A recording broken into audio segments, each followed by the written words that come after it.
하나님 말씀 보겠습니다. 고린도전서 15장 12절에서 22절 말씀 함께 보겠습니다. 고린도전서 12장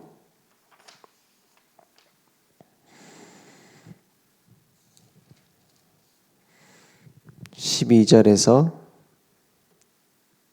22절 말씀 함께 보겠습니다. 한 목소리로 합독하겠습니다. 그리스도께서 죽은 자 가운데서 다시 살아나셨다 전파되었거늘 너희 중에서 어떤 사람들은 어찌하여 죽은 자 가운데서 부활이 없다 하느냐.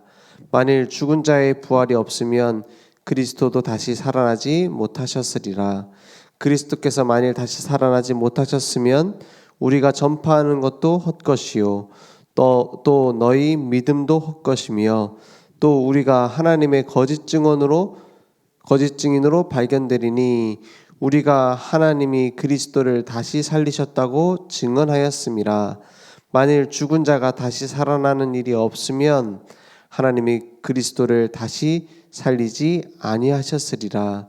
만일 죽은 자가 다시 살아나는 일이 없으면 그리스도도 다시 살아나신 일이 없었을 터이요 그리스도께서 다시 살아난 일이 없으면 너희의 믿음도 헛되고 너희가 여전히 죄 가운데 있을 것이요 또한 그리스도 안에서 잠자는 자도 망하였으리니 만일 그리스도 안에서 우리가 바라는 것이 다만 이 세상의 삶뿐이면 모든 사람 가운데 우리가 더욱 불쌍한 자이리라. 그러나 이제 그리스도께서 죽은 자 가운데서 다시 살아나사 잠자는 자들의 첫 열매가 되셨도다. 사망이 한 사람으로 말미암았으니 죽은 자의 부활도 한 사람으로 말미암는도다. 아멘. 예수님께서 십자가에 죽으시고 부활하신 것은 우리를 구원하기 위한 구원 계획의 완성이었습니다. 그리고 가장 클라이막스 예수님이 십자가에 죽으시고 부활하신 그 사건입니다. 지상 최대의 사건이 있다면 예수님의 십자가 사건 그리고 부활 사건입니다. 왜냐? 우리는 다 죄를 갖고 태어나요.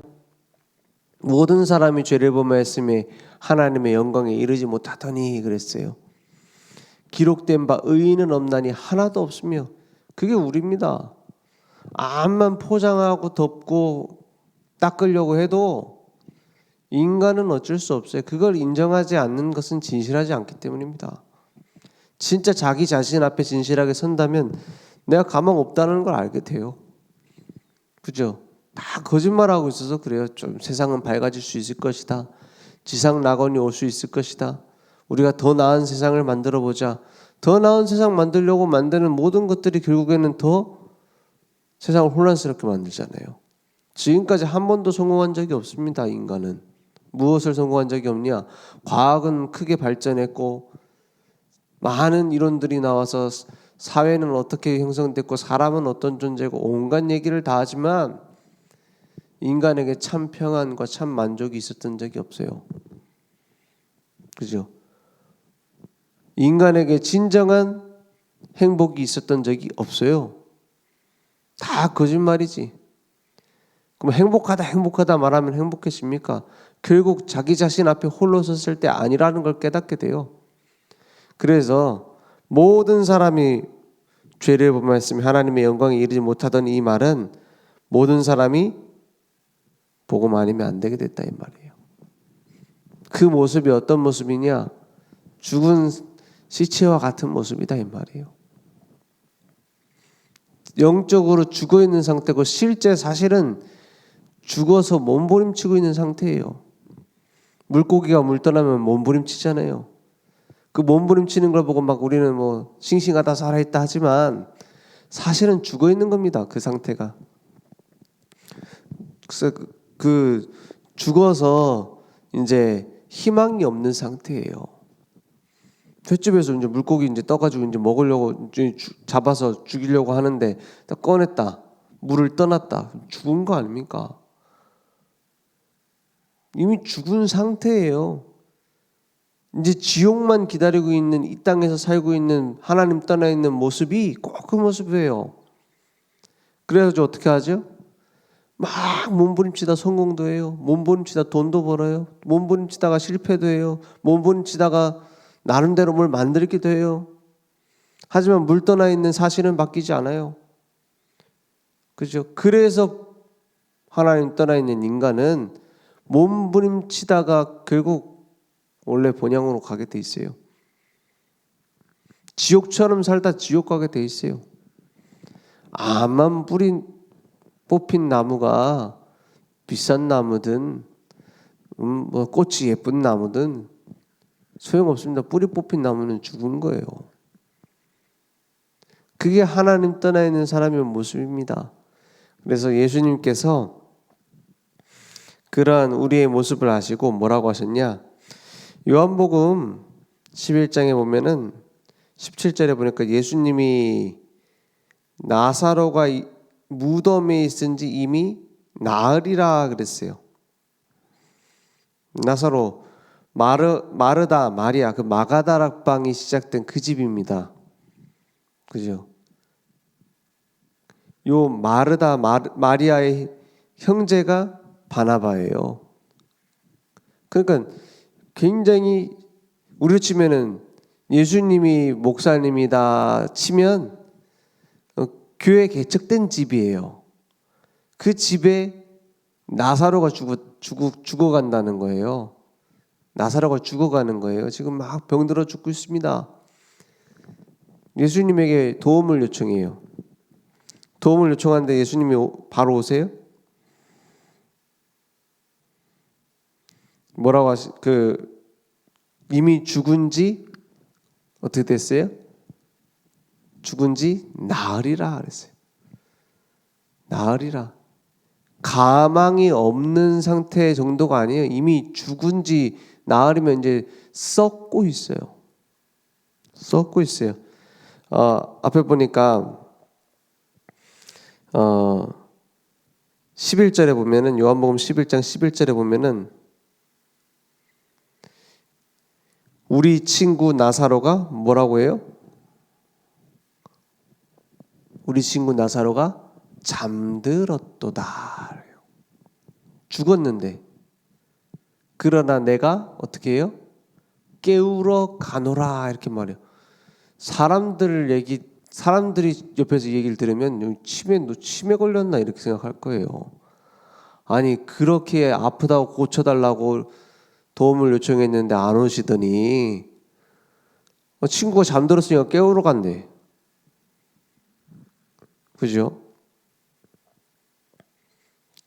그러니까 제자들이 이르되 주여 잠들었으면 낫겠나이다 하더라. 13절에 예수는 그의 죽음을 가리켜 말씀하신 것이나 그들은 잠들어 쉬는 것을 가리켜 말씀하신 줄 생각하느니라. 그러니까 안 죽었으니까는 깨운다는 이 말인가? 제자들은 상식적으로 이해가 안 되는 거예요. 상식적으로 이해가 안 되는 거예요. 의학적으로 죽은 자를 살리는 건 불가능하니까요. 이에 예수께서 밝히 이르시되 나사로가 죽었느니라. 15절에 내가 거기 있지 아니한 것을 너희를 위하여 기뻐하노니 이는 너희로 뭐하게 한다고요? 너희로 믿게 하려 함이라. 그러나 그에게로 가자 하시니 예수님이 많은 기적을 행하셨어요. 많은 기적을 행하셨어요. 그 이유는 뭐죠? 믿게 하려는 거예요. 안 믿으니까. 그냥 말로 나는 그리스도다. 나는 십자가에 죽고 부활함으로 모든 구원을 완성할 자다. 그 사역만 하시는 게 아니라 오병이 열어가지고 사람들을 먹인다든지 물 위를 걷는다든지 여러 기적을 행하셨어요. 그건 왜 그렇죠? 막 내 능력을 보여주겠다 이겁니까? 믿게 하려는 것이다. 믿게 하려는 것이다. 얼마나 안 믿으면, 그죠? 말씀 가지고 안 믿으면은. 그래서 우리에게 많은 문제들이 오고 그 문제를 어떤 사람은 그렇게 얘기해요. 내가 뭔 잘못을 했길래 이렇게 문제가 오는가? 뭐 아들이 죽었다. 이거보다 더 큰 문제 있습니까? 지금 뭐 가족이 죽었다. 지금 심각한 문제가 왔다. 주님은 뭐라고 얘기하시느냐? 믿게 하려 함이라 그랬어요. 하나님께 돌아오게 하려고 뭐 자식에게 문제가 생겼다? 아니면은 우리 집안에 큰 문제가 생겼다? 하나님이 그러면은 그렇게 나쁜 하나님이면은 난 안 믿겠다 이렇게 말할 수 있어요. 근데 그게 아닙니다. 진짜 하나님의 사랑은 어떤 문제, 어떤 상황 속에서도 나를 포기하지 않는 사랑이에요. 나를 끝까지 이제 주님은 어떻게 하시냐? 나와 함께 하자 하시는 거예요. 네가 집을 나가냐? 돌아와라. 네가 나를 떠나겠느냐? 돌아와라. 네가 망했느냐? 돌아와라. 네가 성공했냐? 그걸로 안 된다. 돌아와라. 늘 그걸 보여주시는 거예요. 믿게 하려는 것이다. 예수가 그리스도심을 믿게 하려고 그 기적과 많은 능력을 다 행하신 거예요. 그리고 예수님이 부활의 주님이심을 믿게 하려는 겁니다. 그래서 가니까 이미 죽었어요. 죽은 지 장사 지낸 지 나흘이에요. 그때 많은 사람들이 위문하러 왔다 이렇게 했어요. 그때 21절에 이렇게 말하죠. 마르다가 그 마리아하고 마르다 이렇게 얘기가 나오잖아요. 마리아는 주님 발밑에 앉아가지고 주님이 하신 말씀에 집중하고 마르다는 막 열심히 일하고 있는데 마르다가 마리아야 너는 왜 일 안 하고 나 혼자 하고 있니? 그때 예수님이 마리아가 더 잘했다 이렇게 칭찬을 하시잖아요. 그 마리아 마르다입니다. 그죠? 근데 그때 마르다가 이렇게 얘기를 해요. 뭐 불신앙이라기보다는 좀 마르다가 캐릭터가 약간 현실적인 거죠. 이렇게 약간 원망하는 듯한 말을 합니다. 주께서 여기 계셨더라면 내 오라버니가 죽지 아니하였겠나이다. 그죠? 그때에 뭐라고 하냐? 예수께서 이르시되 내 오라비가 다시 살아나리라 이렇게 말해요. 마르다가 이르되 이런 신앙이 있었어요. 그 당시에 유대인들도 이런 신앙이 있었어요. 마지막 날 부활 때에는 다시 살아날 줄을 내가 아나이다. 이건 약간 비꼰다기보다는 좀 자주 섞인 얘기예요. 그래 언젠가 부활하지 나중에. 지금 죽어서 지금 시체가 된 나사로가 어떻게 살아나겠어요? 언젠가 살아나겠죠. 이런 말이에요. 약간. 그러니까 뭐라 하냐? 25절에 예수께서 이르시되 나는 부활이요 생명이니 나를 믿는 자는 죽어도 살겠고 무릇 살아서 나를 믿는 자는 영원히 죽지 아니하리니 이것을 네가 믿느냐? 이것을 네가 믿느냐? 마르다가 아까 캐릭터가 좀 그렇다고 했잖아요. 근데 결정적 질문에 결정적 대답을 합니다. 뭐라고 하죠? 이르되 27절에 주여 그러하외다. 주는 그리스도시요 세상에 오시는 하나님의 아들이신 줄 내가 믿나이다. 예수를 그리스도로 고백해요. 그죠? 암만 내게 현실적인 상황, 내 성격상 잘 안 믿어지는데도 근본적 믿음이 있었어요. 예수님이 그리스도시다. 그리스도시다. 부활이 될 겁니다. 안 될 겁니다. 그건 만용이죠. 그렇지 않습니까? 이번에 우리가 교회를 건축을 하면은 교회가 크게 성장할 겁니다. 우리가 이렇게 막 무슨 일을 하면은, 우리 사업을 하면은 성공될 겁니다. 그거는 내 믿음 아닙니까? 마르다가 뭘 고백해요? 예수님이 그리스도이신 근본 믿음을 고백해요. 그죠? 그때 예수님께서 무덤으로 갑니다. 무덤으로 가서 나사로야 나와라. 이름을 부르세요. 그때 누가 나와요? 시체 썩은 내가 나는 누구 모습입니까? 부패돼 가지고 썩어 가지고 냄새가 나는 가망 없는 시신이 일어나서 부활해서 원래의 깨끗한 몸으로 걸어 나옵니다. 그죠? 누구의 구원이에요? 나의 구원이에요. 그죠? 허물과 죄로 죽었던 너희를 살리셨도다. 가망성 없던 우리 인생을 건져내셨어요. 죽음의 권세에서, 지옥의 권세에서, 사탄의 권세에서 건져내셨어요. 누가요? 나사로야 나와라. 거기 내 이름을 넣으면 돼요. 그렇게 지명해서 나를 부르셨어요. 무덤에서 건져내셨어요. 살리셨어요. 이제 뭐 하라고요? 이제 그곳에 교회를 세우는 거예요. 마가다락방 교회가 그 집 아닙니까? 현실적으로도 그 집에서 마가다락방이 시작돼서 역사적으로. 더 중요한 것은 내 심령에, 내 중심의 교회는 시작된 거예요. 내 삶 속에 교회의 응답이 축복이 회복된 거예요. 전도자의 축복이, 증인의 축복이 회복된 거예요. 이제는 뭐 하면 돼요? 나사로는 걸어다니면 증인. 그죠? 살아 숨쉬면 증인. 이게 뭐 죽은 시체가 벌떡 일어나야 된다 이 말입니까? 지금도 주님은 그런 능력을 갖고 있습니다. 그런데 그런 일이 일어나면 굉장히 혼란스러워지겠죠. 그러면 다 죽은 장례식장 가고 다 일으키려 할 거 아니에요, 목사들이. 그렇지 않습니까? 예수님이 어떤 분인가를 결정적으로 드러낸 사건입니다. 그죠? 예수 그리스도의 이름이 증거되는 곳에 이런 증거가 나온다. 이런 능력이 나타난다. 보여주신 거예요. 그래서 우리는 무엇을 믿느냐? 예수가 그리스도 되심을 고백합니다. 마르다처럼.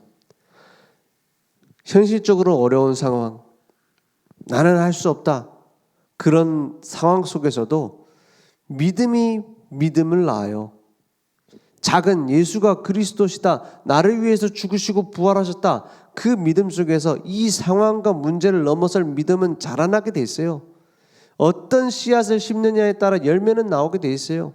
올바른 복음의 씨앗을 내 심령에 주님이 뿌리셨어요. 그럼 거기에서 뭐가 나오느냐? 하나님께서 이루실 계획, 하나님께서 만드신 응답, 하나님께서 나에게 주신 많은 문제들에 대한 해석 다 나오게 돼 있어요. 그래서 뭐에 집중해요? 복음에 집중을 하는 거예요.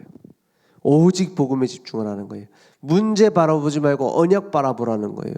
지금 상황 바라보지 말고 사람 바라보지 말고 그리스도 바라봐라. 그래서 날마다 창세기 3장 15절에 여자의 후손, 창세기 6장 14절에 방주의 주인공 그리스도 안에 들어오면 삽니다. 암만 사람 계산 때려봐도 답 안 나와요. 방주 안에 들어오면 살아요. 어린 양 피 바르면 살아요. 그 주인공이 그리스도다 이 말이에요. 그죠? 포로가 돼서 끌려가도 처녀가 잉태의 아들 낳으리니 그 이름을 임마누엘이라 하리라. 그 자리에서 증인돼요. 모든 회복의 주역돼요. 다니엘처럼. 그죠? 포로로 잡혀간 주제 거기서 승리해요. 높은 자리에 올라간 게 승리가 아닙니다. 그곳에서 여호와 하나님의 이름, 예수 그리스도의 이름을 증거하는 증인으로 쓰임 받아요. 하나님은 지금도 살아계십니다. 중요한 것은 내가 하나님과 동행하고 있느냐는 거예요. 주님은 이미 우리와 함께하고 계세요. 그래서 내가 하나님과 발맞추고 있느냐? 부활의 주님의 증인으로 쓰임받고 있느냐? 그게 전부입니다. 그래서 우리의 삶에 뭐가 시작되어야 되느냐? 마르다처럼 올바른 고백. 날마다 주는 그리스도시요 살아계신 하나님이 되십니다. 주문 외우는 게 아니라 진짜 맞는가? 아침에 일어나서 진짜 나에게도 그리스도 모든 문제 해결자 맞는가? 확인하고 주님께 고백하는 거예요. 그러면 뭐가 생기냐? 내 속에 믿음이 생기고 이제 많은 문제들에 대한 해석이 달라지고 그 문제들의 주인이 달라졌구나.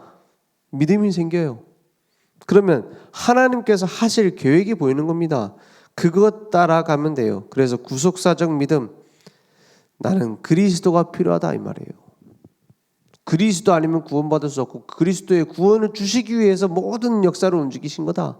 모든 일들을 움직이신 거다. 나의 문제도 사건도 일들도 나의 상처도 그리스도께서 나의 인생에 찾아오신 작품이 된 거예요. 그래서 날마다 증거하는 응답의 문들은 우리에게 열릴 것입니다. 십자가에서 다 이루셨다. 부활하셔서 그 능력 그대로 나와 함께 하신다. 다시 오실 그날까지 왜 다시 오시는 날을 안 알려주셨을까요? 그 아이들한테 그런 얘기해요. 야, 너 지금 아빠 어디 갔다 올 테니까 빨리 숙제해놔라. 몇 시에 온다 하면은 숙제를 어떻게 해요? 막 뒤에 몰아서 하겠죠. 평소에 안 하고 미리 안 해놓고, 그죠? 안 알려주는 거예요. 왜? 해야 될 일 먼저 우선순위를 딱 정리해서 먼저 해놓으라고. 그죠? 언제 오는지 알려주면 손해예요. 그때 가고 막 난리칠 거 아니에요. 전 세계 난리 날 거 아닙니까? 미리 올바른 복음 가운데 하나님이 원하시는 것에 방향 맞춰서 평생 가라고. 참 주님은 지혜로우신 하나님 아닙니까? 그죠? 언제 오는지 알려주면 안 돼요. 날마다 우리는 끝이라고 생각하고 방향을 딱 세계복음화에 맞추는 겁니다. 오늘 그 응답이 내게 있기 원합니다. 기도하겠습니다. 하나님 감사합니다. 모든 문제 끝내신 그리스도, 우리가 이 땅의 것을 위해 사는 것이 아니라 영원한 것을 위해 하루하루 살아갈 수 있도록 주님 역사해 주시옵소서. 예수 그리스도 이름으로 기도했습니다. 아멘. 하늘에 계신 우리 아버지여, 이름이 거룩히 여김을 받으시오며 나라 임하옵시며 뜻이 하늘에서 이룬 것 같이 땅에서도 이루어지리이다. 오늘날 우리에게 일용할 양식을 주옵시고 우리가 우리에게 죄진 자를 사하여 준 것 같이 우리 죄를 사하여 주옵시고 우리를 시험에 들게 하지 마옵시고 다만 악에서 구하옵소서. 대개 나라와 권세와 영광이 아버지께 영원히 싸움나이다. 아멘.